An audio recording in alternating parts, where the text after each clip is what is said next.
নেতা এই শব্দটা শুধু দুনিয়ার সাথে জড়িত না, এটা আখিরাতের সাথে জড়িত। সত্যি কথা বলছে, যদি দুনিয়ায় যদি এটা শেষ হয়ে যেত, কসম এই আয়াত আমি পড়তাম না। এটা যেহেতু আখিরাতের সাথে রিলেটেড, সম্পর্কিত, এই জন্য আপনাকে আমি বাঁচাতে চাই। যাদের নেতা ঠিক নেই, আশা করছি আপনি ঠিক করবেন।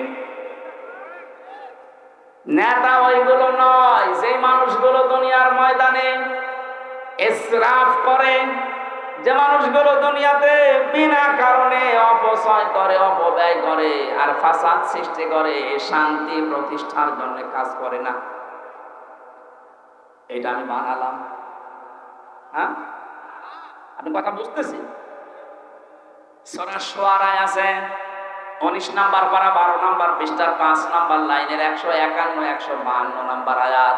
এটাও তাফসিরে ইবনে কাসিরে আছে। ওয়ালা তুতিউ আমরাল মুসরিফিন আল্লাযীনা ইউফসিদুনা ফিল আরদি ওয়ালা ইউসলিহুন। বলেন আল্লাহু আকবার। আল্লাহ বলেন ওই নেতার অনুসরণ করা জায়েজ নেই যারা ইসরাফ করে, যে মানুষগুলো অপচয় করে, অপব্যয় করে। এদেশে অপচয় 15.5 বছরে হয়নি। বলেন, একটা ব্রিজ বানাতে যদি 1 কোটি টাকা বাজেট করা হয়, অন্তত 4 বার 5 বার নিয়ে আসা হয় ওটার বাজেট। অথচ প্রথমে 1 কোটি টাকা যা দিয়েছে ওটা হয়ে যাওয়ার কথা ছিল। আপনি যে অপচয় করলেন, এইরকম যদি সামনে কেউ করে, ওই রকম নেতার অনুসরণ করা জায়েজ নেই, হারাম। পরের শব্দ আরো কঠিন। আল্লাযীনা ইউফসিদুনা ফিল আরদি, জমিনে যারা ফাসাদ সৃষ্টি করে। ফাসাদ কি? না না, ফাসাদের 9টা ব্যাখ্যা আছে তাফসিরে। 1 নম্বরে ফাসাদ মানে মানুষের তৈরি করা নিয়ম নীতি, আইন কানুন। রাজশাহী বাসী কোরআন হাতে নিয়ে বলছি, আল্লাহর কসম আমি আপনাদের বাঁচাতে চাই। আল্লাহ বলেন আল্লাযীনা ইউফসিদুনা ফিল আরদি, জমিনে যারা ফাসাদ সৃষ্টি করতে চায়, এর 9টা অর্থ আছে। 1 নম্বরে যারা মানুষের তৈরি করা আইন কায়েম করতে চায়, এদের অনুসরণ করা হারাম। এটা এই পর্যন্ত থাক, বাইরে যেন নিয়ে যাবেন না। না না, বাইরে নিয়ে দরকার, এ পর্যন্ত থাক। সুতরাং বাস্তবতা এইটা, যারা শান্তি স্থাপন করার জন্য কোনো ভূমিকা রাখে না, যত অশান্তির কারণ, এই মানুষগুলোর অনুসরণ করা জায়েজ নেই, এটা হারাম। এরপরও যদি কারো বিবেক না খোলে, আমার মনে হয় ওর বিবেকের উপরে কুকুরে প্রসাব করেছে। অবশ্য ঠিক। কোন পাগল পাল্লায় পড়লো বলে।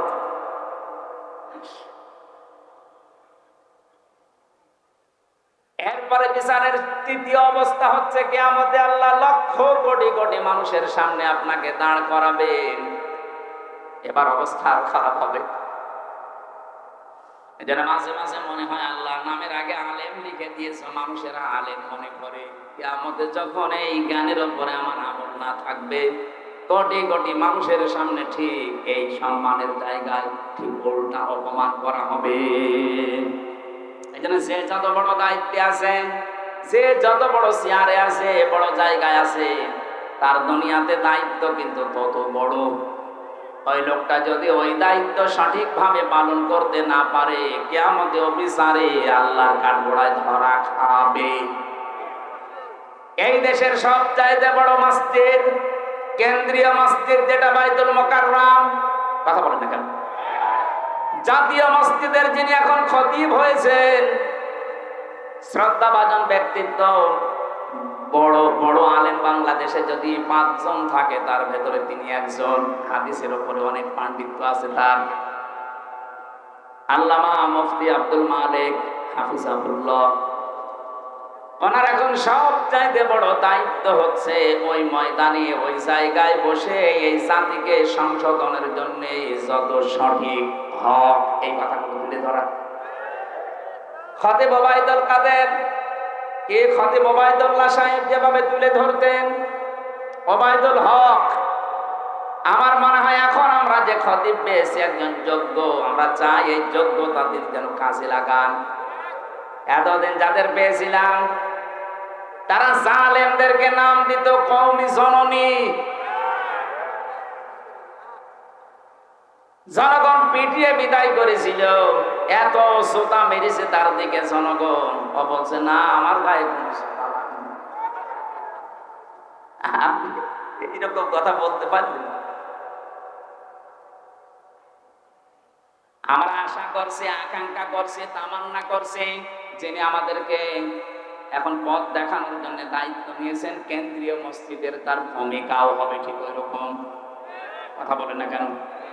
ওখানে থেকেও যদি জাতিকে সংশোধনের কথা, সঠিক কথাগুলো তুলে ধরতে না পারে, কোন ভয় যদি পেছনে কাজ করে, তাহলে ওই জায়গায় বসে থেকেও জবাব দেওয়া লাগবে কিয়ামতে। আমার মনে হয় জাতীয় মসজিদের এই কথাগুলো বিভিন্ন মিডিয়ার মাধ্যমে সারা দেশের মানুষের কাছে যেমন পৌঁছায়, ওনার দায়িত্বটাও এখন অনেক বেড়ে গেছে। নামাজ পড়া যে এরকম ফরজ, কি কথা বলে না কেন? ঠিক এইরকম ফরজ এই পৃথিবীতে আল্লাহর দ্বীন কায়েম করা। নামাজ পড়া ফরজ, নামাজের 27টা শিক্ষা, এইগুলো আমরা অনেককেই বলতে দেখি। দ্বীন কায়েম করা ফরজ, এই কথা অনেকে তো বলেই না, আর বলতে গেলে মানুষ রাজনীতি মনে করে। বিশ্বনবী 13 বছর মার খেয়েছিলেন মক্কায়, এই কথাগুলো বললে অনেকে কান্নাকাটি করে। অথচ উনি যে 10 বছর মদিনার রাষ্ট্রপ্রধান ছিলেন, এই কথা বলতে গেলে এটা রাজনীতি। আমি তাদের উদ্দেশ্যে একটা ছোট্ট কথা বলছি, কয়েক মিনিটে খেয়াল করবেন। আমি গতানুগতিক কথা বলছি না, চিন্তা ভাবনা করে বলছি।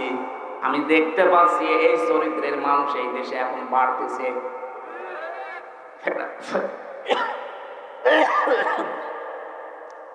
ফেরাউন যখন ডুবে যাচ্ছিল, ওই সময় কিন্তু আল্লাহর একত্ববাদের ঘোষণা দিয়েছে। এখানে যারা তাফসীর পড়তে পারে, সূরা ইউনূসের 90 নম্বর আয়াতের মাঝের অংশের তাফসীরটা পড়েন। হাত্তা ইযা আদরাকাহুল গারাকু ক্বালা আমানতু আন্নাহু লা ইলাহা ইল্লাল্লাযী আমানাত বিহি বানু ইসরাঈল।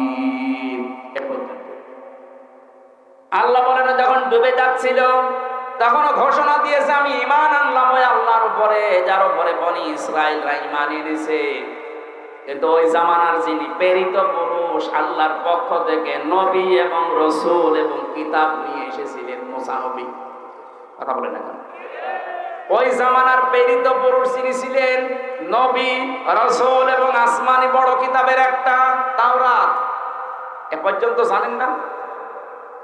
এইটা জানার পরেও লোকটা ঘোষণা দেয়নি যে লা ইলাহা ইল্লাল্লাহ। মুসা কালিমুল্লাহ, ও বলেছে লা ইলাহা ইল্লাল্লাহ, কিন্তু রিসালাতের ঘোষণা না দিয়ে আরো বিদ্রোহ করেছে। আমানাত বিহি বানু ইসরাঈল দিয়েছে, যে বনি ইসরাঈলরা যার উপর ঈমান এনেছে আমি তাকে বিশ্বাস করি। কিন্তু এই জামানার যিনি প্রেরিত পুরুষ আমি তাকে মানি না, কারণ তার সাথে দ্বন্দ্ব ছোটবেলা থেকেই। এক কথা বলেন না কেন? বুঝতেছেন আপনি আয়াতটা? ও যখন রিসালাতের ঘোষণা দেয়নি, এই মানুষটাকে আমার আল্লাহ গ্রহণ করবে না, এজন্য জিবরাইলকে বলেছে ওর মুখের উপরে কাদা দিয়ে দে। এটা তাফসিরে ফি জিলালিল কোরআনে পাবেন। মুখের উপরে যখন কাদা দিয়েছে তখন আর কথা বলতে পারেনি, ওই পর্যন্ত শেষ। এখানে প্রায় 28টা বিষয় লেখা আছে তাফসিরে, একটা একটা করে। আমি কয়েকটা শিক্ষার জন্য বলছি, একটু মিলা। এই লোকটা কিন্তু আল্লাহর একাত্মবাদ বিশ্বাস করেছে, ঘোষণাও দিয়েছে, কিন্তু রিসালাতের ঘোষণা দেয়নি। আজ বাংলাদেশ, ভারত, পাকিস্তানে অনেক মুসলমান আমরা দেখতে পাচ্ছি। আমি অন্যান্য দেশের ব্যবস্থা ভালোভাবে দেখেছি। কিছুদিন আগে আমি কয়েকটা দেশ ঘুরলাম, ও দেশে তো অবস্থা ওই রকমই। ওগুলো আমাদের বিষয় না, আমাদের দেশেরটা বলছি। এদেশে 96% মুসলমান আমরা। অনেকেই বলে আমি নামাজ পড়ি, রোজা রাখি, হজ করে এসেছি, আমি দান সাদকা করি। বলেন তো এই যে 4টা বিষয় বললাম, এই হুকুমগুলো কার? আরো জোরে বলেন না। আমি আলেমদেরকে এবার জিজ্ঞাসা করব, পেছনে কথা বলছেন না, কথা বলুন, মাফ করবেন, কথা বলবেন না। এই যে চারটা বিষয় বললাম, লোকজনকে জিজ্ঞাসা করলে বলবে আমি নামাজ পড়ি, রোজা রাখি, হজ করে এসেছি, দান করি। এই চারটা বিধানই কার? এই চারটা হুকুম কার? আরো জোরে বলেন কার? আপনি তো এই কথা বলেন, স্বীকারও করেন যে আমি তো মানি। এতে রাসূলের 10 বছরের জিন্দেগি যেটা তিনি রাষ্ট্র চালিয়েছিলেন রাষ্ট্রপ্রধান হয়ে। আরে ভাই, রাষ্ট্রপ্রধান হলে রাজনীতি করা লাগে না? কথা বলেন না কেন? এইটা করে উনি যখন রাষ্ট্রপতি হলেন, দেশ চালালেন 10 বছর, এই কথাগুলো যখন সামনে নিয়ে আসা হয় তখন বলে এটা তো দুনিয়ার বিষয়, এটা রাজনীতি। আল্লাহর কসম, এরকম মনোভাব যাদের, তাদের মরণ হবে ফেরাউনের মতো। নেন আবার কোন হুজুর নিয়ে আসবেন এই আয়াতের ভুল বের করে পরে। যদি দেখেন না ভুল ধরার কায়দা নেই, তাহলে আপনাকে মেনে নেওয়া লাগবে। আল্লাহর বিধান আপনি যেইভাবে মানেন, রাসূলের বিধান ঠিক ওইভাবেই মানা লাগবে। কারণ রাসূলুল্লাহকে আল্লাহ শরীয়ত প্রণেতা বানিয়েছেন। আপনি যদি কিয়ামত পর্যন্ত বলেন লা ইলাহা ইল্লাল্লাহ মুহাম্মাদুর রাসূলুল্লাহ স্বীকার না করেন, আপনি মুসলমান না। এই কথা বলেন না কেন? সুতরাং লা ইলাহা ইল্লাল্লাহ ফেরাউনের মতো আপনি মানেন, বিশ্বাস করেন, কিন্তু এই জামানার প্রেরিত পুরুষকে মুহাম্মাদুর রাসূলুল্লাহ কিয়ামত পর্যন্ত তিনি। সুতরাং তার আদর্শ যদি কেউ না মানে, তার কথা বলতে গেলে রাজনীতি মনে করে উড়িয়ে দেয়, আপনি বিশ্বাস করে নিতে পারেন আপনার মরণ হবে।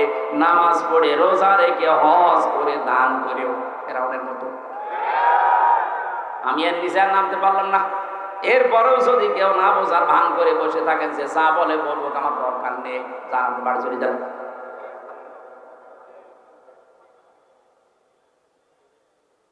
কিয়ামতের ওই কঠিন ময়দানের দৃষ্টান্ত দিচ্ছিলাম, যেহেতু তিনি আমাদেরকে ডাকবেন প্রথমে একা, এর সাথে নেতার সাথে, এর বাদে সবার সামনে। আল্লাহ রাব্বুল আলামিন ওই ময়দানে মাহশারে আমাদেরকে যেন অপমান না করেন।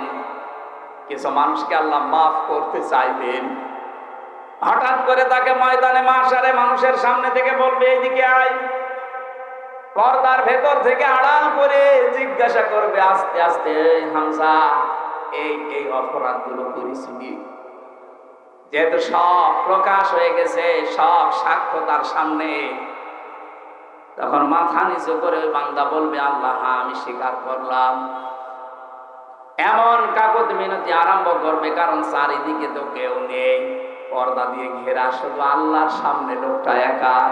তাফসিরে মুফাসসির লিখেছেন, শেষ পর্যন্ত আল্লাহর রহমতের যে দরিয়া আছে, জোশ পয়দা হবে, ডাক দিয়ে বলবে বান্দা তোরে আফসোস, অনুশোচনার, অনুকম্পা দেখে আমি তোরে এই মুহূর্তে নিজে দয়া করে মাফ করে দিলাম।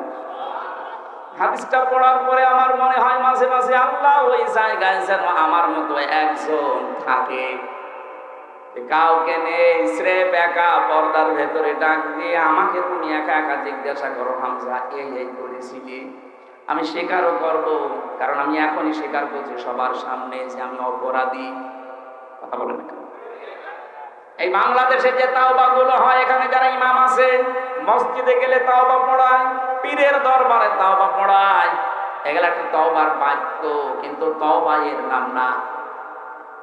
কোরআনে কারিমের সূরা জুমারের 53-54 নাম্বার আয়াত ভালো করে তাওবা যদি কেউ করতে পারে, ওর জীবনের অপরাধগুলো আল্লাহ শুধু মাফ করবে না, পুরাটা মাফ করে জায়গাটা নেকি দিয়ে পাল্টিয়ে দেবে। আজকের এই ময়দানে এসে এই সুযোগটা কাজে লাগাতে চাই। যেহেতু এসেছি আমরা ভালো হওয়ার জন্য, কথা বলেন ঠিক কিনা? আজকে জীবনের অপরাধগুলো শুধু মাফ করে বাড়ি যাব তা না। যেহেতু তাওবা করলে অপরাধ শুধু মাফ হয়ে যায় না, ওই জায়গাটা আল্লাহ নেকি দিয়ে পুরা পাল্টিয়ে দেয়। আজকে যেন এইটা করে বাড়ি যেতে পারি। এটা সূরা ফুরকানের ভেতরে আছে 71 নম্বর আয়াতে, ফাউলাইকা ইউবাদদিলুল্লাহু সাইয়্যাতিহিম হাসানাত। দুইটাই বহু বছর। কোন মানুষ যখন ঈমান আনার পরে তাওবা করার সিদ্ধান্ত নিয়ে বাড়ি থেকে এই ময়দানে আসবে, ও যদি সত্যি এই কথা মন থেকে বলে আল্লাহ আমি কিন্তু আজকে ভালো হয়ে যাব, আল্লাহ বলেন ওই মানুষগুলোর পেছনের অপরাধ সব আমি আল্লাহ আমার গফুর আর রহিম নামের খাতিরে মাফ করে জায়গাটা নেকি দিয়ে পাল্টে দেব। আমার এই 32 বছর আমি যদি সত্যি এরকম মন নিয়ে আজকে এখানে তাওবা পড়তে পারি, যেটা কোরআনে কারিমের সূরা জুমারে আছে, ওই শর্তগুলো মেনে নিয়ে আমি 100 ভাগ আজকে বিশ্বাস করতে পারি আমার এই 32 বছরের জীবনের অপরাধ আল্লাহ মাফ করে দিয়ে জায়গাটা নেকি দিয়ে পাল্টে দেবে। আর শুধুমাত্র পাল্টাবে না ওইটা যেটা হাক্কাল ইবাদ, আমার দ্বারা কোনো মানুষের অধিকার যদি নষ্ট হয়, ওইটা যতক্ষণ সেই লোকটা মাফ না করবে ততক্ষণ আমার মাফ নেই। কথা বলে না কেন? এই যে 18 সালে যারা দিনের ভোট রাতে করেছিলেন, এই মানুষগুলোকে আল্লাহ মাফ করবে না এই কারণে, কারণ এই অপরাধটা শুধু আল্লাহর কাছে করেননি, করেছেন আপনি আমার কাছে। আমার সাথে যে ওসি সাহেব ছিল জেলখানায় 3 বছর, আমার মাঝে মাঝে বলতে, হুজুর এই নির্বাচনের আগে আমি নিজে দায়িত্বে ছিলাম, ওই ফেনীতে ছিল উনি, রাত 12টা থেকে আমার যে দলবল আছে এদেরকে নিয়ে আমি একেবারে শুরু করলাম আল্লাহর নাম নিয়ে, ফজরের আজান পর্যন্ত মারলাম। পুরাটা সিল শেষ করার পরে গোসল করলাম, ওযু করার পরে নামাজে দাঁড়ালাম আর বলছি আস্তাগফিরুল্লাহ। আছে কি আর কে মারা জিনিস? কর্মকে বিবেকে তো পরে আর মেনে নিল না যে করলাম কি। এর আগে রাতে টাকা দিয়েছিল, টাকাগুলো হালাল করার জন্য একেবারে 3-4 ঘন্টা ধরে লোকজন দিয়ে শুরু করেছিলাম, কিন্তু বিবেকটা আর মানে না। এই জন্য এখন তাওবা করছি। আমি বললাম এ তাওবা আপনার হয়নি, কারণ আপনি তো আল্লাহর অধিকার নষ্ট করেননি, আপনি হক নষ্ট করেছেন হামজার মতো লক্ষ মানুষ। আগে 18 কোটি মানুষের কাছে মাফ চাবেন, এরা যদি মন থেকে বলে ঠিক আছে মাফ করে দিলাম, তারপরে আপনার মাফ। লোকটা এখনো পর্যন্ত অনুশোচনা করে যে আমি করেছি কি। বলেন যে 18 কোটি মানুষের কাছে যে ওর মাফ চাওয়া সম্ভব, এর ভেতরে কত মানুষ তো মরে গেছে, তাদের কাছে আপনি যাবেন কি করে? এখানে হাক্কাল ইবাদ খুব সতর্ক এই বিষয়ে। আল্লাহর অধিকার আপনি নষ্ট করেছেন, সেটা আল্লাহ মাফ করে দেবে, কিন্তু বান্দার যে অধিকার হক, এটা যদি আপনার দ্বারা নষ্ট হয়ে যায়, আপনি বিশ্বাস করতে পারেন আমার কাছে না, কাবার ইমামের কাছে তাওবা করলো আপনার মাফ হবে না। এবার আসেন তো তওবা এই দেশে যেভাবে মানুষকে আমরা শোনাই, বিভিন্ন দরবার থেকে, বিভিন্ন পীরের কাছ থেকে, বিভিন্ন হুজুররা, বিভিন্ন আলেমেরা, মসজিদের ইমাম খতিবরা পড়ায় কি আস্তাগফিরুল্লাহ হা রাব্বি মিন কুল্লি যামবি ওয়া আতুবু ইলাইহি, এটা পড়ায় না? না না, এটা তো তওবার বাক্য। কোরআনে কারীম জানিয়েছে কেউ যদি তাওবা করতে চায়, এই ভালো করে শোনো, তাকে 2টা শর্ত মানা লাগবে আর একটা সময় মেনটেন করা লাগবে। এটা সূরা জুমারে আছে 24 নাম্বার পারা 3 নাম্বার পৃষ্ঠার 12 নাম্বার লাইনের 53-54 নাম্বার আয়াত। এটা তাফসিরে ইবনে কাসিরে আছে। আল্লাহ পাক বলেন আনিবু ইলা রাব্বিকুম ওয়া আসলিমু লাহু মিন ক্বাবলি আইয়াতিয়াকুমুল আযাবু সুম্মা লা তুনসারুন। বলেন আল্লাহু আকবার। আমি যে 2টা শর্তের কথা বললাম, আমার বানানো না কোরআনে আছে? বলেন বলেন। আল্লাহ বলেন 1 নম্বরের শর্ত মানা লাগবে, আনিবু ইলা রাব্বিকুম, যে লোকটা তার রবের দিকে ফিরে আসবে, ওয়াসলিমু লাহু মিন ক্বাবলি, আর আত্মসমর্পণ করবে রবের বিধান সামনে পেলেই। আর রাজশাহী ভাষে এই বাক্য 2টা শুনতে যত সহজ মনে হয়ে গেল, বাস্তব প্র্যাকটিক্যাল লাইফে মেলানো কত সহজ। কেউ যদি বলে আমি আল্লাহর দিকে ফিরে আসলাম, তাহলে তার জীবনে সুদ থাকতে পারে, চাঁদাবাজি থাকতে পারে, বলেন? তার জীবনে ঘুষ থাকবে না, বেপরদা থাকবে না, অবৈধ কোনো ব্যবসা থাকবে না। বলতে কেমন সোজা যে আমি আল্লাহর দিকে ফিরে আসলাম, আরে ফিরে আসতে গেলে কোনো সব বাদ দিয়ে আসা লাগবে।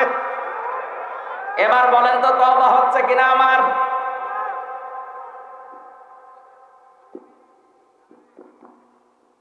দুই নম্বরে ছিল আসলিমু, আত্মসমর্পণ করবেন, স্যালেন্ডার করবেন। দুনিয়ায় একদিকে হয়ে যাক, আমি যদি একা স্রেফ দাঁড়িয়ে থাকি, তাও আমি আল্লাহর বিধান সামনে একাই দাঁড়িয়ে থাকবো। বলেন এই দুইটা বিষয় শুনতে যত সহজ মনে হচ্ছে, প্র্যাকটিক্যাল লাইফে, বাস্তব জীবনে মেনে নেওয়া কি অত সহজ? যারা মেনে নিতে পারে এই মানুষগুলোকে আল্লাহ বলেন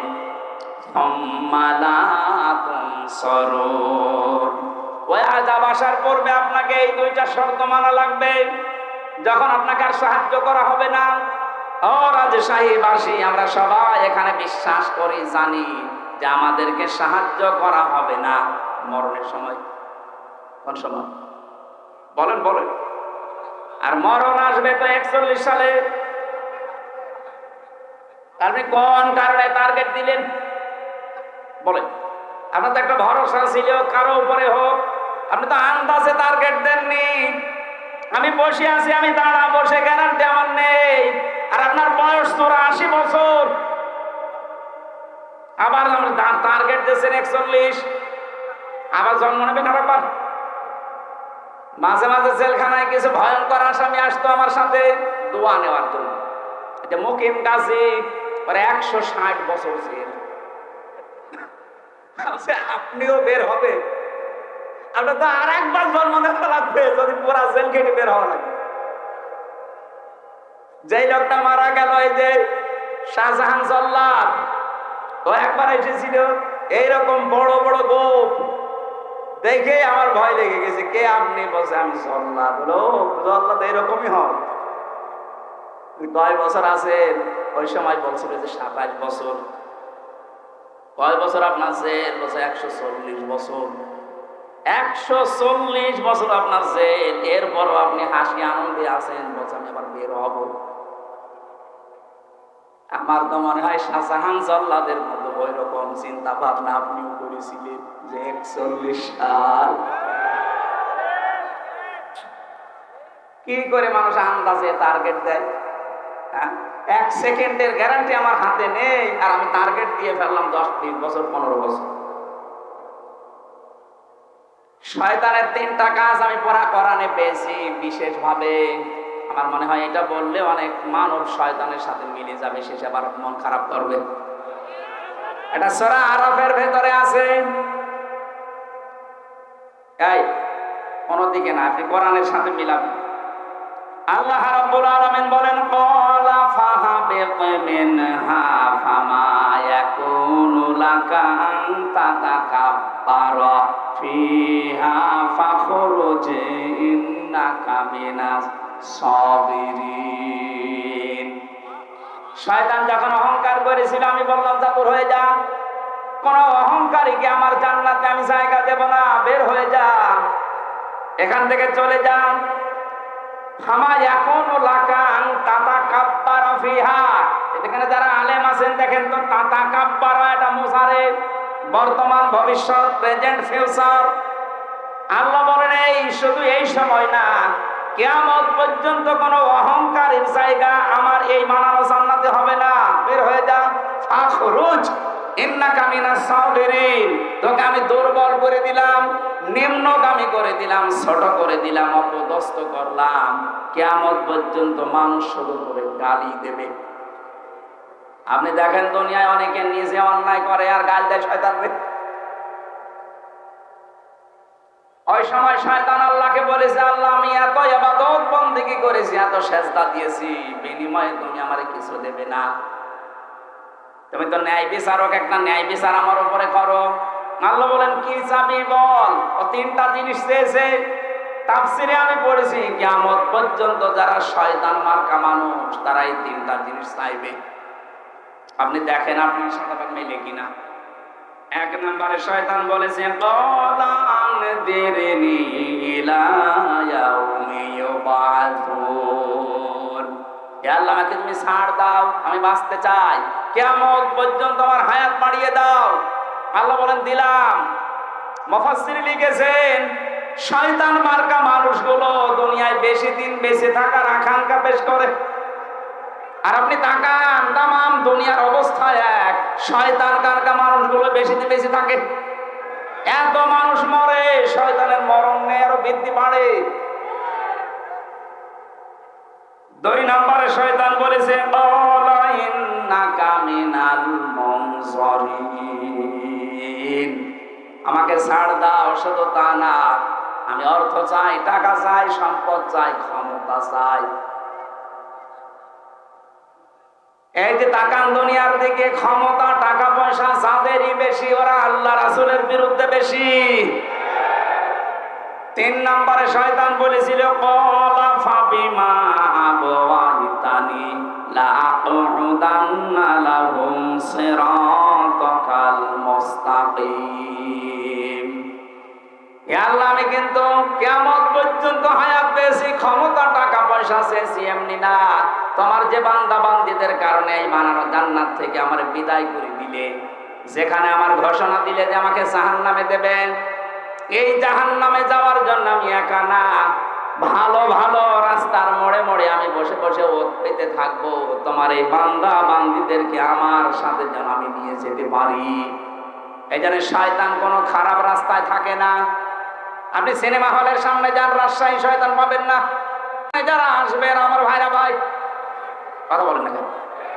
শয়তান থাকে কোথায়? কোরআনে কারীম শোনানো হচ্ছে এই জায়গায়, বিভিন্ন মোড়ে শয়তান বসে আছে। সে মানুষ হোক আর জিন হোক, আসতে গেলেই বান্দা বান্দীদেরকে ধোঁকা দেয় যে এখানে যাবা, এখানে রাজনীতি হবে। এক কথা বলে না কেন? অথবা এমন কোন কাজে আপনাকে জড়িত করে রাখবে, কোরআন যেন আপনার এই কর্ম করে না যায়। হয় বাদাম খাওয়াবে, নাই গল্প গুজব করাবে, নাই বিভিন্ন উল্টা পাল্টা কাজে লাগাবে। এখানে কি সবাই আল্লাহর কোরআন শোনার জন্য এসেছে? কত মানুষ এসেছে তার বান্ধবের সাথে দেখা করার জন্য। বল সুবহানাল্লাহ। এরকম মানুষ দেশে আছে না? এখানেও আছে। কথা বলে না কেন?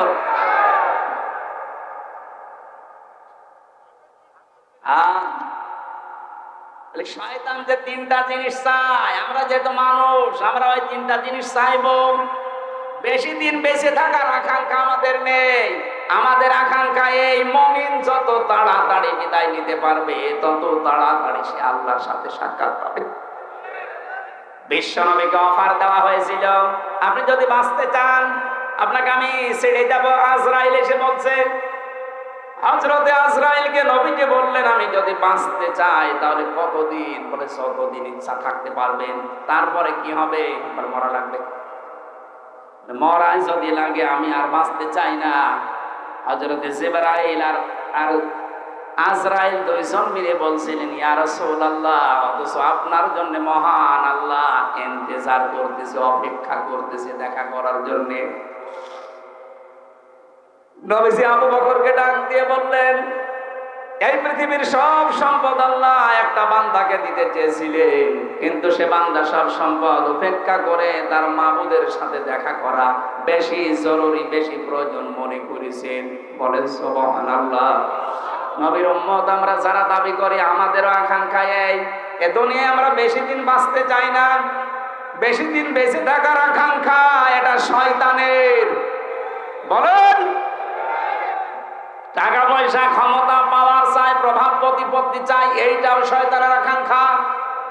আমরা যদি এটা চাই, আমাদের উদ্দেশ্য হওয়া লাগবে এই, যেন যতদিন আছি, যত টাকা পয়সা ক্ষমতা আমার হোক, আমি যেন আল্লাহর দ্বীনে জমিনে কায়েম করতে পারি। এটা ছাড়া পৃথিবীর কোন উদ্দেশ্য নিয়ে টাকা পয়সার মালিক হওয়া জায়েজ নেই। এটা ছাড়া পৃথিবীর কোন উদ্দেশ্য নিয়ে ক্ষমতার মালিক হওয়া জায়েজ নেই। আমি কথা বোঝাতে পেরেছি?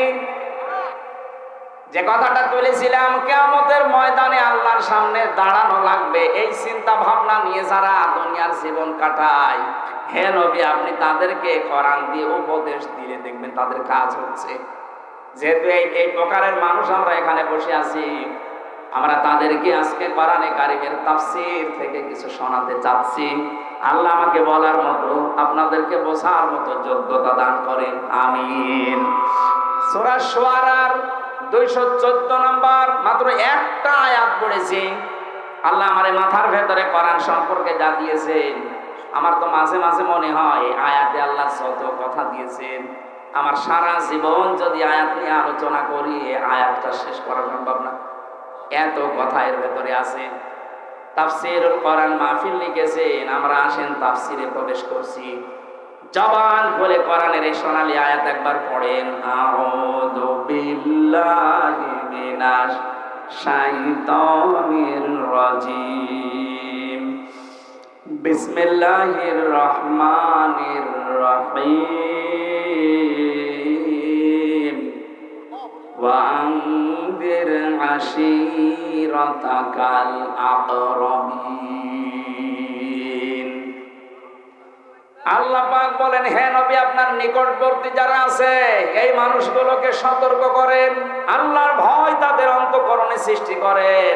এই মানুষগুলোকে আপনি সতর্ক বার্তা শোনান। সামনে কিন্তু একটা মহা প্রলয়ের দিন আসতেছে। বিশ্বনবী আদেশ পাওয়ার পরে ফিরে আসলেন। এর আগে আরো যে কয়টা আয়াত পেয়েছিলেন ওই কয়টা পাওয়ার পরে খাদিজার কাছে প্রথমে এসে বলেছিলেন, ইয়া খাদিজা জাম্মিলুনি জাম্মিলুনি, খাদিজা আমি ভয় পেয়েছি, আমার জীবনের উপরে আমার আশঙ্কা হচ্ছে, তুমি আমাকে ঢেকে দাও। স্বামী যারা আছেন এবারে কথাটা শুনবেন। স্বামী নেই এখানে? স্বামী নেই? এবার আপনাদের জন্য হযরতে খাদিজা ওই দিন নবীজিকে ঢেকে দিয়েছিলেন আর 5টা কথা বলেছিলেন। আপনার স্ত্রী যদি এই 5টা কথা আপনার জীবন সম্পর্কে বলতে পারে, আপনার চরিত্র সম্পর্কে বলতে পারে, আপনি বিশ্বাস করতে পারেন আপনি নবীর উম্মত। আর যদি এই 5টার একটাও আপনার স্ত্রী বলেন না, মিলছে না, আপনি নবীর উম্মত হতে পারেননি।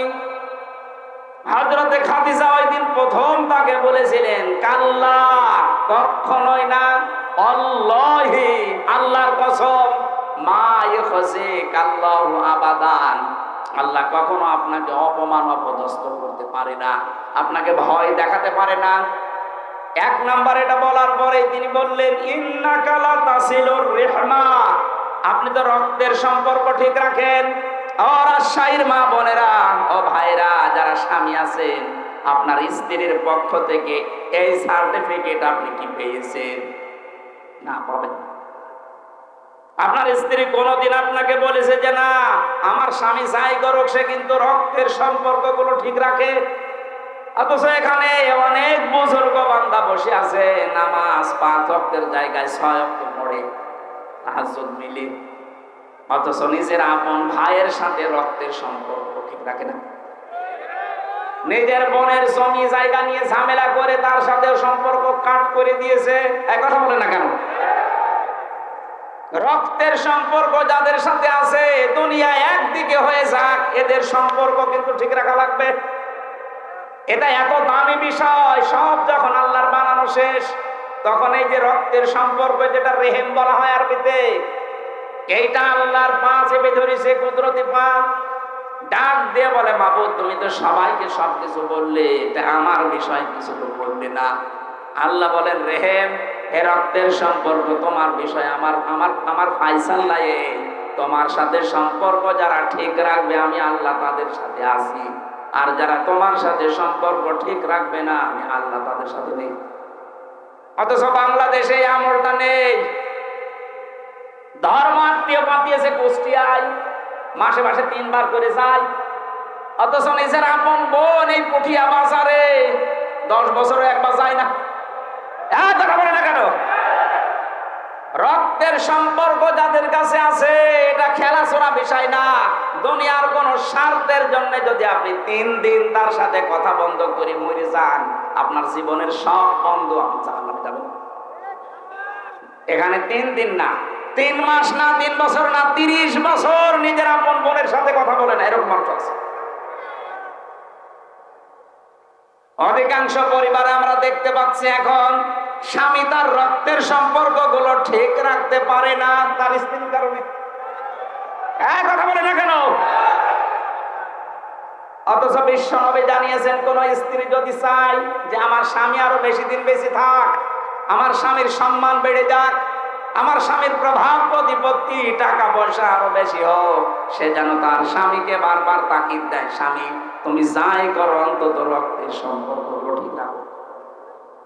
এইটা বলার পরিবর্তে আরো আমাদের রক্তের সম্পর্ক নষ্ট করার পেছনে দায়ী এই বউগুলো। বলেন, আর এই বউকে বারবার তাকিদ দেয়, ওকে কান পড়া দেয় ওর মা আর ওর বড় বোন। এটা বেশি বলে ফেললাম না? আজ 100টার প্রায় 98টা পরিবারের সমস্যা এই। কি হয়েছে আপনার?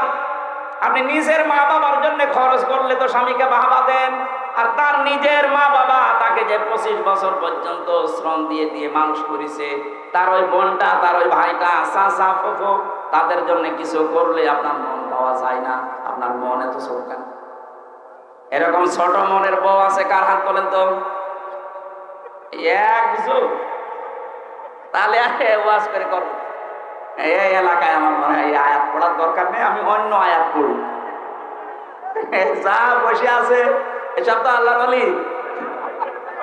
আলহামদুলিল্লাহ এলাকায় মেয়েরা অনেক ভালো, রাজশাহী তো না। আমি তো হাসির খোরাকি দেয়নি ভাই, এটা যে কত মারাত্মক অপরাধ। স্ত্রী স্বামীর সার্টিফিকেট দিচ্ছে, আপনি ভয় নেই। আল্লাহ আপনাকে কখনো ভয় দেখাতে পারে না। জিন, ভূত, পরী আর মানুষের কোনো ভয় আপনার কলিজায় আল্লাহ দিতে পারে না, কারণ আপনি রক্তের সম্পর্ক ঠিক রাখেন। যারা রক্তের সম্পর্কগুলো অটুট রাখে, ঠিক রাখে, তাদের ভয় আল্লাহ দূর করে দেয়। অথচ আমাদের এগুলো ঠিক নেই, এই জন্য ট্রাকের চাকা নষ্ট হলে আমরা অজ্ঞান হয়ে যাই। সেই দিন একবার কোন জায়গা থেকে যাচ্ছিলাম যেন, চাঁপাইনবাবগঞ্জ থেকে, গাড়ি থামিয়ে এক পুলিশ বলছে, হুজুর আমার বুকে ফুল দিয়ে দিন। কেন? ডিউটি করছিলাম, হঠাৎ দেখলাম তাল গাছের ভেতরে কি যেন নড়ে উঠলো। তাল গাছের ভেতরে কি নড়ে উঠেছে, ভয় পেয়েছে। তো ভয় তো পাবে, কত মানুষের অধিকার নষ্ট করছে না। সম্মানিত মা বোনেরা, মনটা উদার করে। কয়দিন থাকবেন দুনিয়ায় বলেন তো? এই কয়দিনের জন্য আপনার বিশাল আখেরাত আপনি নষ্ট করে ফেলছেন। মনে করছেন এইটা আর কি দুনিয়ার কাজ। কে বলেছে দুনিয়ার কাজ? এইটা দিয়ে আপনার আখেরাত তৈরি হবে। অনেক শাশুড়ি পাওয়া যায়, তারা দেখে মাঝে মাঝে বলেন, আমার এই জামাইটা খুব ভালো, শুধু আমার মেয়ের কথা শোনে, এরকম জামাই দেশে নেই। আর আমার ওই যে ছেলেটা, ওইটা একটা বলো আরামজাদা। কেন? খালি ওর বড় কথা শুনে। আপনার জামাই তার বড় কথা শুনলে সে আল্লাহর ওলি, আর আপনার ছেলে ওর বড় কথা শুনলে আপনার সমস্যা। যে সমস্ত ছেলেরা নিজের স্ত্রী নিয়ে সন্তুষ্ট আছে, বাইরের কোনো দিকে খেয়াল করে না, সেই ছেলে নিয়ে আপনার মা বাবা তাদের আরো গর্ব করা উচিত। সন্তান যদি স্ত্রীর কাছে একটু সময় বেশি দেয়, তাকে ভালোবাসা আদর বেশি করে, মা বাবার আর অনেকের মন পাওয়া যায় না, বলে বউ আমার ছেলেকে দখল করে ফেলেছে। আপনার তো আর 2 রাকাত নামাজ পড়ে দান সাদকা করা উচিত, যে আমার ছেলেটা অন্তত বাইরে লাইন করে না। কথা বলে না কেন? 1 নম্বরের স্বামী ওইটা উত্তম স্বামী, যে মানুষের রক্তের সম্পর্কগুলো ঠিক রাখে। আর এইটার জন্য যারা সাহায্য করতে পারে, সেটা আপনার স্ত্রী, আপনার শাশুড়ি, আর শাশুড়ির বড় মেয়েটা। অনেকের হয়তো বড় যে শেষ নেই, তারা বেশি বেশি। 2 নম্বরে নবীজির স্ত্রী বললেন, স্বামী আমার ভয় পাবেন না। আপনার কোনো ভয় নেই, আপনাকে আল্লাহ অপমান অপদস্থ করবে না। তাকসিবুল কাল্লা, তাহমিলুল কাল্লা, হাদিসের 2 নম্বর পয়েন্ট এটা। তাহমিলুল কাল্লা, আপনি মানুষের বোঝা বহন করেন, দুঃখের বোঝা, ঋণের বোঝা, বিভিন্ন কষ্টের বোঝাগুলো আপনি বহন করেন। আপনাকে আল্লাহ কোনো বোঝা দিতে পারে না। অথচ বাংলাদেশে আল্লাহর নবীর উম্মত অনেক দেখেছি, তারা মানুষের বোঝা হালকা করা দূরের কথা, আরো বোঝা চাপিয়ে দিয়েছে। 15.5 বছরে প্রশাসন বলেন, বিচার ব্যবস্থা বলেন, তাকান এদের দিকে, কত মানুষের বোঝা এরা আরো হালকা করা দূরের কথা আরো ভারী করে দিয়েছে। বিনা কারণে বাড়ি থেকে একটা ছেলেকে আপনি তুলে নিয়ে গেলেন, ওই পরিবারে একটা বোঝা তৈরি করে দিলেন। যিনি পালিয়েছেন তার দিকে তাকান, লক্ষ কোটি কোটি টাকা নিজের দলের লোকের নামে, আত্মীয় স্বজনের নামে বাইরে পাঠিয়ে দেশটাকে একটা ঋণের বোঝা দিয়ে গেলেন। এদেশে এখন কেউ জন্মগ্রহণ করলে তার মাথার উপরে 1 লাখ টাকা ঋণ। এক কথা বলছেন, এই যে 1570 জন মানুষ মারা গেল, 780 জন মানুষ এখনো হাসপাতালে বেডে কাতরাচ্ছে।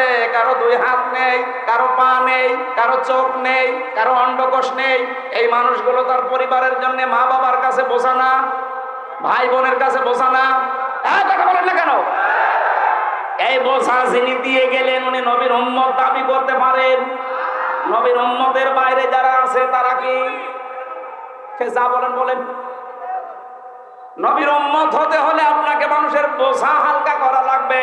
সে ঋণের বোঝা হোক, দুঃখের বোঝা হোক, কষ্টের বোঝা হোক, আর আপনি বোঝা দিয়ে গেলেন। এই 780 জন মানুষ সারা দেশে যারা যারা এইভাবে পঙ্গু হয়েছে আপনার কারণে। এই মানুষগুলো এখন দেশের জন্য, পরিবারের জন্য, সমাজের জন্য বোঝা। কথা বলেন না কেন? আপনার ভেতরে ভয় তৈরি হবে না হবে কার? ভয়েই তো পালিয়েছে। আল্লাহ বলেন যারা মানুষের বোঝা হালকা না করে আরো চাপিয়ে দেয়, বোঝা ভারী করে দেয়, তাদের ভেতরে বিভিন্ন ভয় আমি তৈরি করে দিই। এজন্য খাবার খাবে, 5টা মিনিট জাতির উদ্দেশ্যে কিছু লিখবে, সে সময় আল্লাহ দেয়নি, ভয়ে তাড়াতাড়ি মন নিয়ে পালিয়েছে। পরের পয়েন্ট গুলো স্বামীকে বলছে, স্বামীও তাকসিবুল কাল্লা তাকসিবুল মাদুমা। হে স্বামী, আপনি ভয় পাবেন না, আপনি তো বস্ত্রহীনকে বস্ত্র দান করেন, উলঙ্গ মানুষকে আপনি কাপড় পরান। আর এমন মানুষ আমরা দুনিয়ায় পাচ্ছি যারা জাতিকে আরো উলঙ্গ করে দিয়ে গেল। জাতির লোককে পোশাক পরানো দূরের কথা, জাতির লোককে আজ উলঙ্গ করার চেষ্টায় আছে। এই যে নাটক সিনেমার মাধ্যমে কি মানুষকে পোশাক পরায় না পোশাক খোলে? আরো জোরে বলেন। আমরা চাই এমন নভেল, এমন নাটক, এমন থিয়েটার তৈরি হোক যেটার দ্বারা ইরান তৈরি করে না। কথা বলেন না কেন? আপনি দেখেন না তাদের পোশাক আশাক?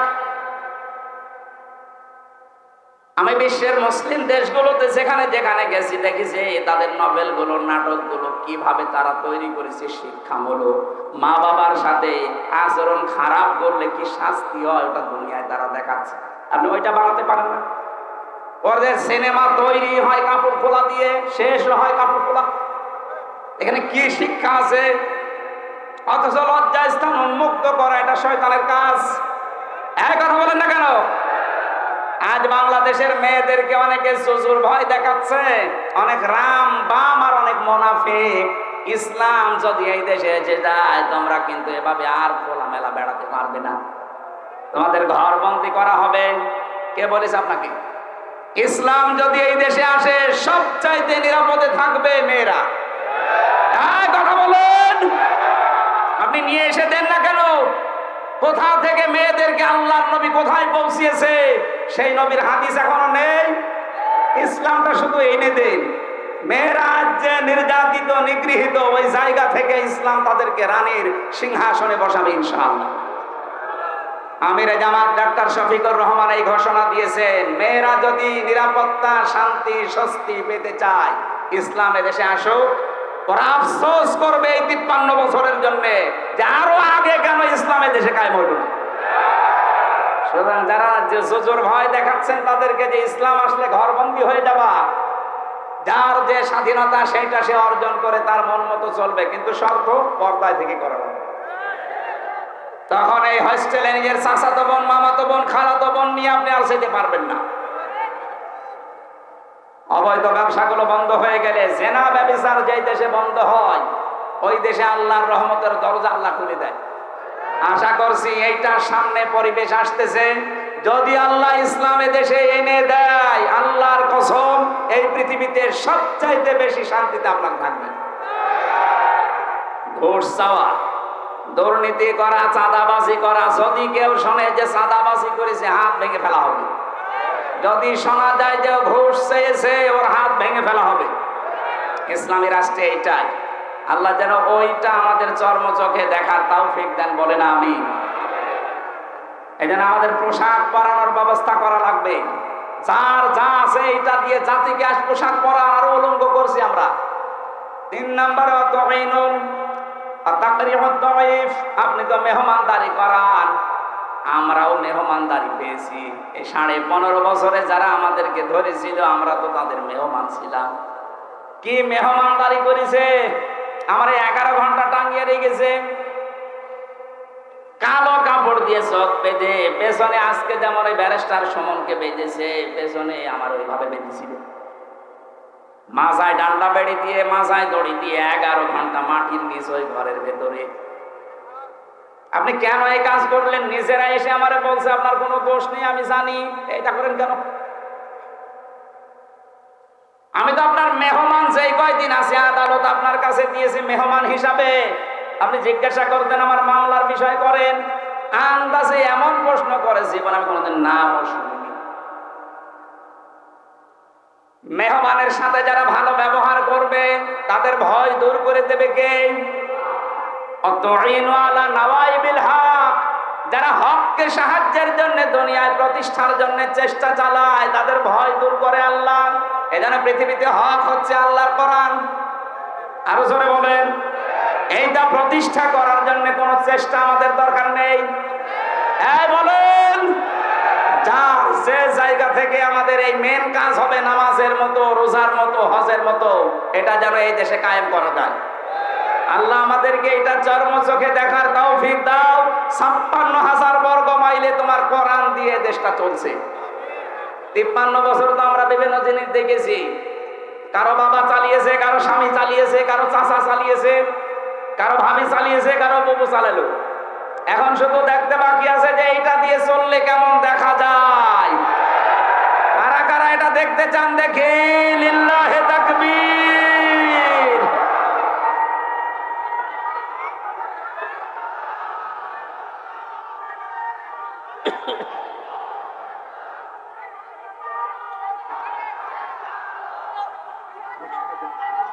আবার কি করবেন?